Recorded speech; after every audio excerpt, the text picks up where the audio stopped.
Hello mga ka-idol, dito na naman tayo maghanap tayo ng mga halamang gamot. Oh, nakita niyo yan?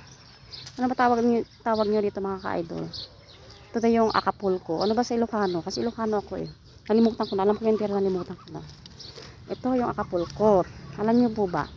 Ang dami rin palang benepisyo nito. Hindi lang pala panggamot sa ay mga alipunga. Ang dami rin palang benepisyo. Pwede rin pala itong inumin. May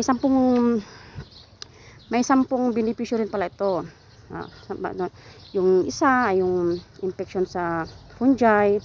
Dikdikin din lang ito at itapal. Tapal mo lang siya, yung katasin mo lang siya tapos itapal mo. O, yung pangalawa naman ay yung pananakit sa katawan. Pananakit sa katawan, pwede rin pala itong inumin sa pananakit sa katawan. Pakuluan mo lang din to at inumin. Ayan. At yung pangatlo ay yung pamamaga at inflamasyon. Dikdikin at ipainit at itapal kung saan yung namamagang parte ng katawan. At yung pang-apat, infection ng bakterya. Pwede mo rin itong katasin at inumin para mawala yung infection o bakterya sa ating katawan. At yung panglima naman ay hirap yung sa pagdudumi o constipation. Pakulaan mo lang din ito para madali ka sigurong tumain.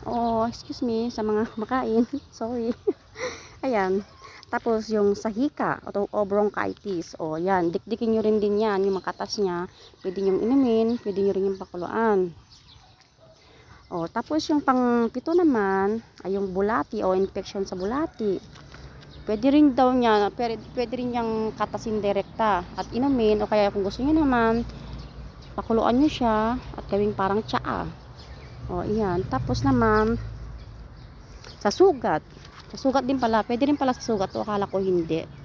Sa sugat naman, dikdikin niyo lang siya at itapal kung saan yung parte ng sugat para maibhan yung dugo o pangtanggal din sa bakterya niyan. At sa mga may alta presyon, yung tumataas ang dugo. Yan.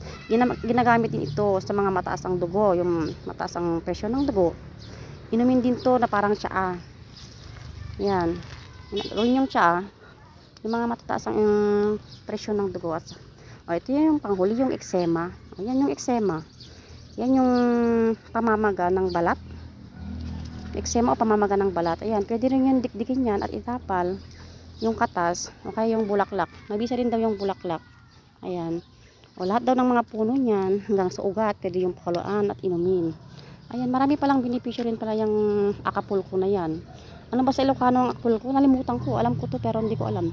Ginamit ko rin to nung nagkaroon ako ng an-an. Charot. Salamat.